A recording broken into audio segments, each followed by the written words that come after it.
Hi guys, आप सभी लोगों का हमारे यूट्यूब चैनल स्टडी फ्लाइट में बहुत बहुत स्वागत है। दोस्तों, आज हम कक्षा 10 हिंदी काव्यखंड में संकलित पुष्प की अभिलाषा इस चैप्टर का अध्ययन करने जा रहे हैं। ठीक है, तो आइए समय को न गंवाते हुए हम अपने टॉपिक पे चलते हैं। ठीक है, चैप्टर का क्या नाम है? चैप्टर का नाम है पुष्प की अभिलाषा। क्या नाम है? पुष्प की अभिलाषा। ठीक है, चैप्टर का नाम है पुष्प की अभिलाषा। अभिलाषा का मतलब क्या होता है? इच्छा। यानी जो पुष्प है, जो फूल है, वो अपनी इच्छा क्या प्रकट करता है। ठीक है, तो सबसे पहले आइए इसका हम संदर्भ देख लेते हैं। इसका संदर्भ क्या होगा? इसका संदर्भ होगा कि प्रस्तुत पद्यांश हमारी पाठ्य पुस्तक हिंदी काव्यखंड में संकलित पुष्प की अभिलाषा नामक शीर्षक से उद्धृत है, जिसके कवि माखनलाल चतुर्वेदी जी हैं। ठीक है, ये इसका हो गया संदर्भ। अब आइए इसकी व्याख्या देखते हैं। ठीक है, तो पुष्प की अभिलाषा अर्थात ये जो फूल है, ये अपनी इच्छा क्या प्रकट करता है कि चाह नहीं, क्या लिखा है? चाह नहीं मैं सुरबाला के गहनों में गूथा जाऊं, और चाह नहीं मैं प्रेमी माला में बिन प्यारी को ललचाऊं। ठीक है, कि चाह नहीं मैं सुरबाला के गहनों में गूथा जाऊं, और चाह नहीं प्रेमी माला में बिंद प्यारी को ललचाऊं, और चाह नहीं सम्राटों के शव पर हे हरि डाला जाऊं, और चाह नहीं देवों के सिर पर चढ़ूं भाग्य पर इठलाऊं। ठीक है, तो ये जो फूल है, जो पुष्प है, अपनी इच्छा क्या प्रकट करता है? देखते हैं कि चाह नहीं। चाह का मतलब क्या होता है? कामना। क्या होता है? कामना। तो फूल कहता है कि चाह नहीं, मेरी कामना नहीं है कि मैं सुरबाला। सुरबाला का मतलब क्या होता है? देवकन्या। सुरबाला का मतलब देवकन्या, देवकन्या। और गहनों का मतलब समझते हो? आभूषण यानी गहना। गूंथा का मतलब क्या होता है? गूंथा जाऊं या फिर बुना जाऊं। और जाऊं का मतलब होता है जाऊं। ठीक है, तो चाह नहीं, मेरी कामना नहीं है कि मैं देव कन्या के गहनों में गूंथा जाऊं। ये मेरी कामना नहीं है कि मैं देव कन्या के गहनों में गूंथा जाऊं। और आगे क्या कह रहे हैं कि चाह नहीं प्रेमी माला में बिंद प्यारी को ललचाऊं। मेरी ये भी कामना नहीं है, चाह नहीं, मेरी ये भी कामना नहीं है कि प्रेमी के मालाओं में अर्थात प्रेमी के मालाओं में बिंद बिंद माने गूंथा जाऊं या बुना जाऊं।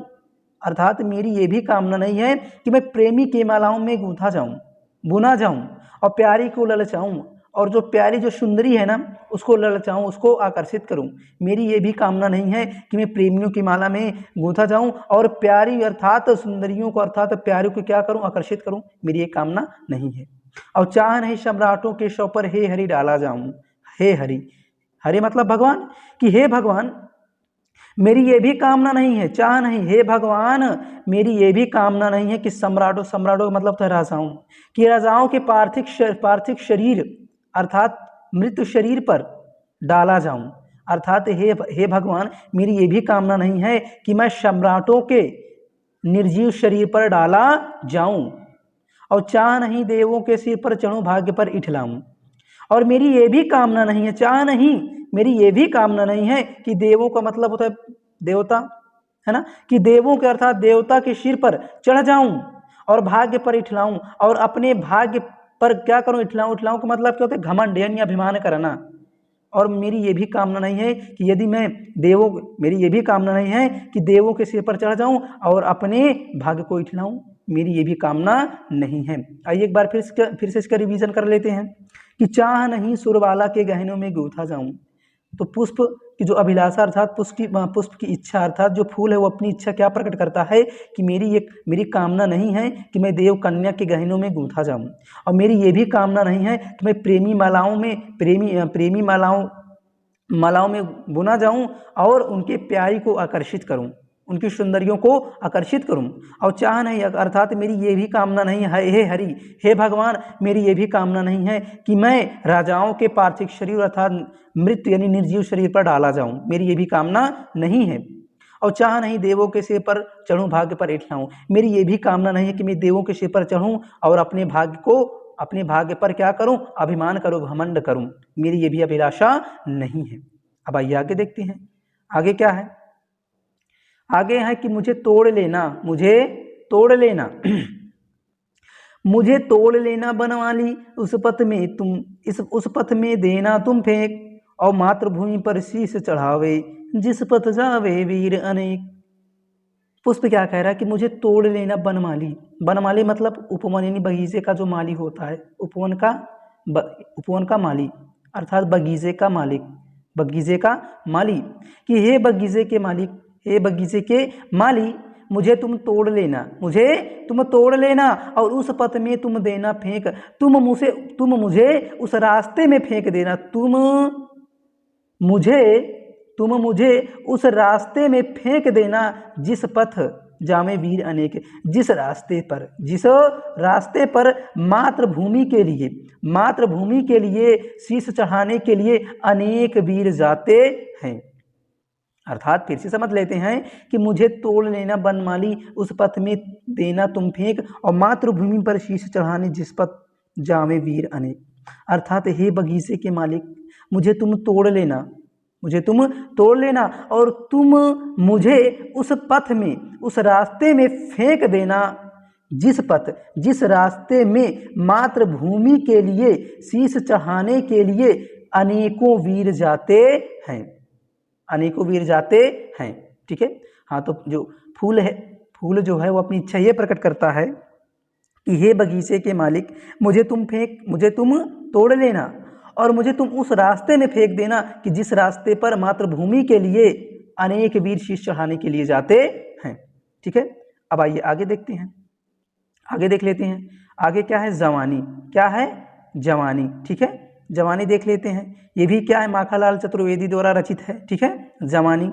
आइए देखते हैं क्या कह रहे हैं कि प्राण अंतर लिए पागल जवानी, प्राण अंतर में लिए पागल जवानी, कौन कहता है कि तू विधवा हुई खो आज पानी। अर्थात कवि माखनलाल चतुर्वेदी जी कह रहे हैं, बड़े गर्व और बड़े अभिमान के साथ कह रहे हैं, अपने बड़े स्वाभिमान के साथ कह रहे हैं कि पागल जवानी, हे नौजवानों की पागल जवानी, अर्थात हे युवकों की पागल जवानी। अंतर का मतलब क्या होता है? हृदय, कि हृदय में जो प्राण लिए हुए हो, हृदय में जो आपके प्राण है, अंतर का मतलब होता है हृदय। क्या होता है? हृदय। ठीक है, कि हे नौजवानों, हे युवकों की पागल जवानी, अपने हृदय में जो प्राण लिए हो, अपने हृदय में जो प्राण लिए हो, जो प्राण धारण किए हो, और कौन कहता है कि तू विधवा हुई खोज आज पानी। और कौन कहता है आपसे, ये कौन कहता है कि पानी, देखो यहाँ पानी का मतलब क्या होता है? स्वाभिमान। क्या होता है? स्वाभिमान। पानी का मतलब स्वाभिमान, कि कौन कहता है कि आपसे, कौन कहता है कि आज आपने अपने स्वाभिमान को खो करके, आज अपने स्वाभिमान को खो करके आप क्या हो गए? विधवा हुई। विधवा हुई का मतलब शक्तिहीन हो गई, शक्तिहीन हो गई। विधवा हुई का मतलब क्या होता है यहाँ पे? इसका अर्थ हो जाएगा शक्तिहीन होना, शक्तिहीन होना। कि आप, हे नौजवानों, आपको ये कौन कहता है कि आज आपने अपने स्वाभिमान को खो करके आप क्या हो गए? शक्तिहीन हो गए हैं। ठीक है, आइए एक बार फिर से समझ लेते हैं कि हे युवकों की पागल जवानी, अपने हृदय में, अंतर मतलब होता है हृदय, कि अपने हृदय में जो प्राण लिए हुए हो, जो जिस प्राण को धारण किए हुए हो, और कौन कहता है कि तू विधवा हुई खो आज पानी। पानी का मतलब होता है स्वाभिमान, कि कौन कहता है कि आज अपने स्वाभिमान को खो करके आप शक्तिहीन हो गए हैं। ठीक है, अब आइए आगे देखते हैं, आगे क्या कह रहे हैं? आगे कि चल रही घड़ियां, क्या? चल रही घड़ियां, चले नभ के सितारे, और चल रही नदियां, चले हिमखंड प्यारे, और चल रही हैं सांस फिर तो ठहर जाए। चल रही घड़ियां, अर्थात घड़ियां का मतलब क्या होता है? समय, कि जो समय है ना वो अपने अनुसार चल रहा है, समय जो है ना वो गतिशील है। और चले नभ के सितारे, नभ माने आकाश, आकाश रूपी जो आकाश में जो तारे दिखाई देते हैं ना, वो भी क्या है? चले मतलब गतिशील हैं, चल रहे हैं, वो भी निरंतर अपना काम कर रहे हैं।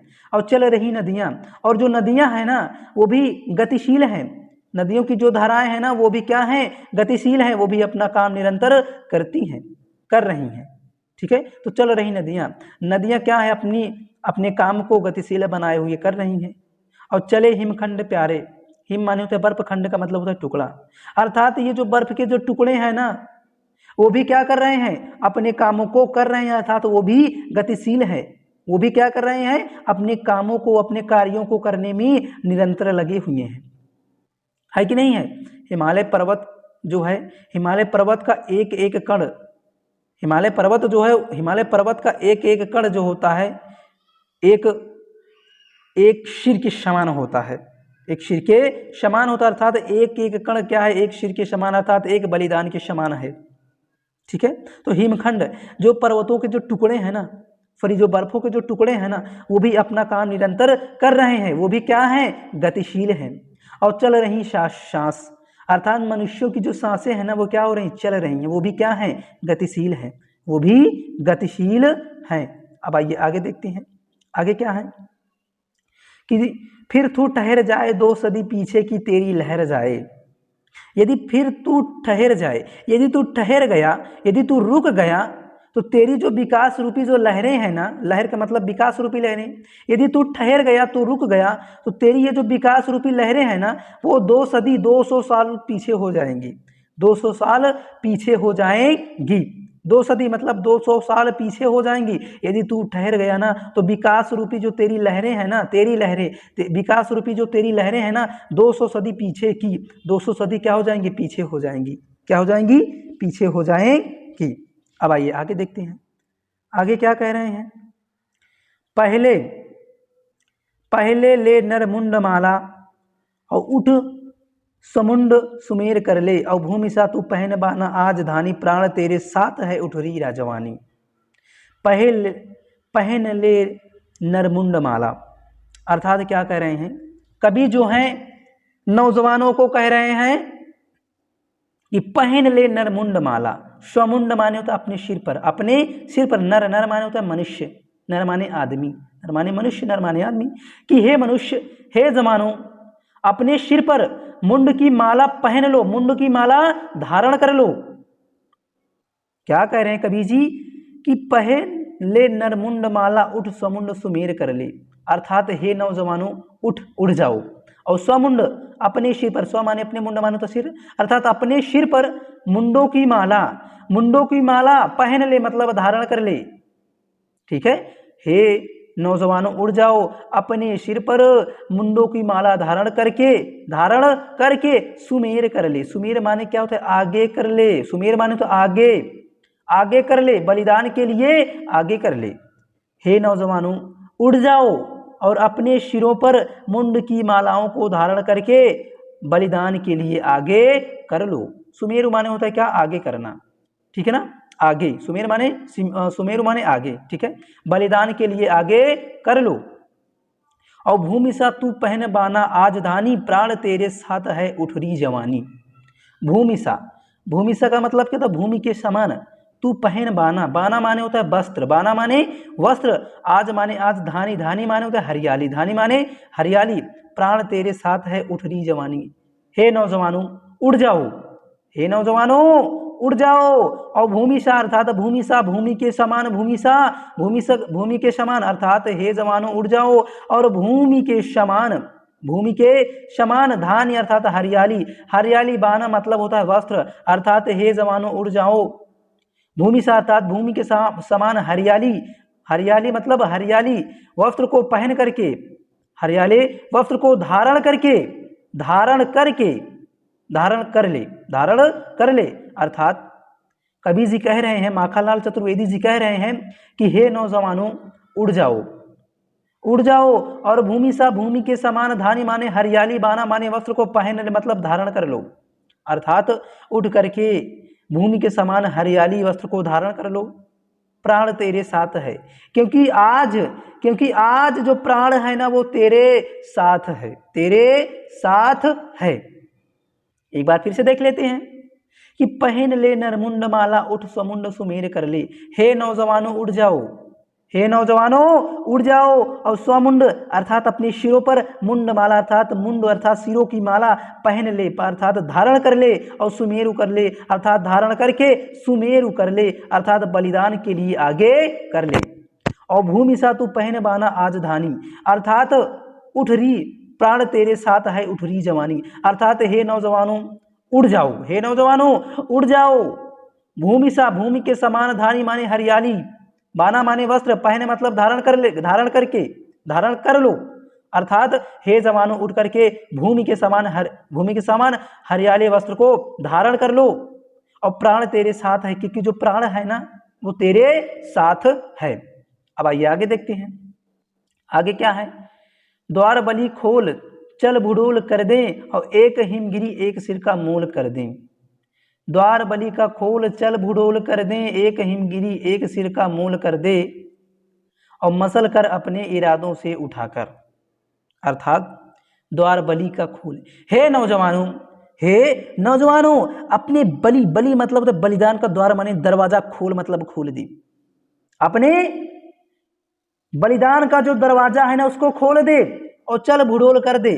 अर्थात अपने बलिदान का दरवाजा खोल करके चल भूडोल कर दे। अर्थात भूडोल का मतलब क्या होता है, भू मतलब होता है क्या धरती, डोल मतलब होता है क्या हिला दे, कर्म दे मतलब होता है कर दे।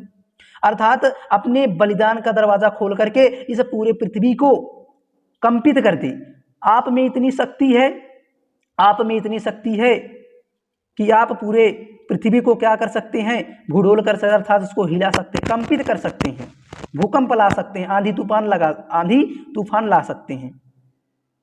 ठीक है।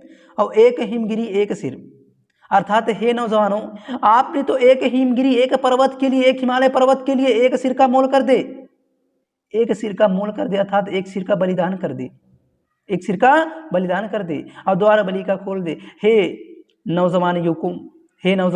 नौजवानों अपने बलिदान का दरवाजा खोल दे और भूडोल कर दे, खोल करके इसे पूरे पृथ्वी, पूरे भूमंडल को, पूरे धरती को भूडोल मतलब कंपित कर दे। क्या कर दे, कंपित कर दे।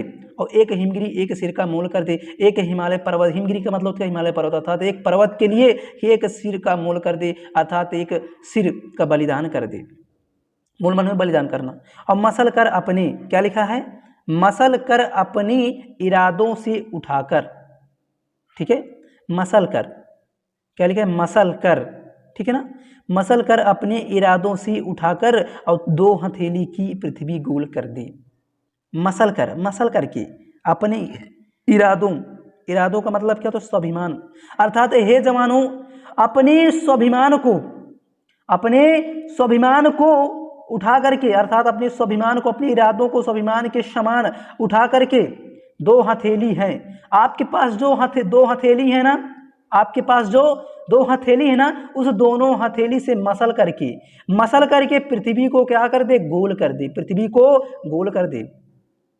अर्थात हे जवानों अपने इरादों से, अर्थात अपने स्वाभिमान को उठा करके, अपने स्वाभिमान को, इरादों का मतलब होता है स्वाभिमान, सी मतलब होता है समान, अपने इरादों को उठा करके दो हथेली है आपके पास, जो दो हथेली है ना, उस दोनों हथेली से मसल करके, अर्थात मसल करके पृथ्वी गोल कर दे, पृथ्वी को गोल कर दे, पृथ्वी को गोल कर दे। ठीक है, क्या कर दे, पृथ्वी को गोल कर दे।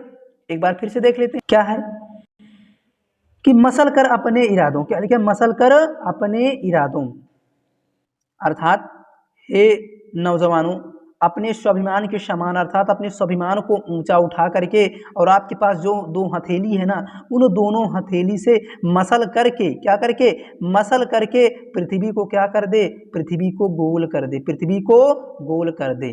ठीक है, अब आइए आगे देखते हैं, आगे क्या कह रहे हैं कवि जी। ठीक है।